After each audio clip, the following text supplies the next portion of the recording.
Fala aí pessoal, aqui quem tá falando é XB Like. Eu tô aqui gravando pra vocês. Eu vou ensinar vocês como vocês baixarem o Screencast Pro. Screencast Pro. Bom, primeiramente vocês vão ter que ter o ForShield. Se vocês não tiverem, vocês vêm em Play Store, bem na Play Store aqui. Você escreve ForShield. Ele vai estar em primeiro aqui, ó. Em primeiro você clica nele. Vai baixar.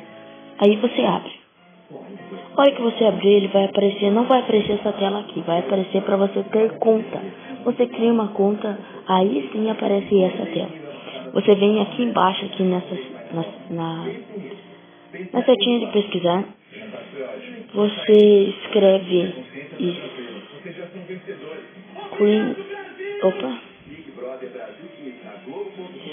Screencast e pesquisa.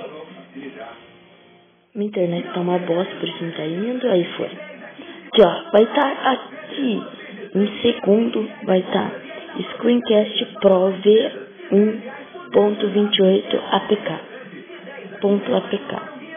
Bom, vocês façam um download. Você clica nesse negocinho que tá no lado aqui e façam um download. A hora que você fazer o download, não vai aparecer assim no seu celular. Não vai aparecer assim. Ele vai aparecer para instalar o Screencast Pro. Você instala ele e daí sim vai aparecer assim no seu celular. Você abre as configurações dele. Eu sempre deixo em 30, Small Size e 3K. Eu deixo assim e daí vai estar sem selecionar, que você seleciona. Não mexam aqui, pessoal. Aqui é a configuração para o seu celular. Aqui é onde os vídeos estão.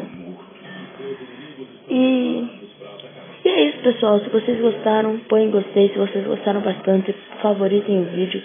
Comentem o vídeo no que vocês gostaram e não gostaram. Se inscrevam no meu canal, que isso ajuda bastante na divulgação do canal. Valeu!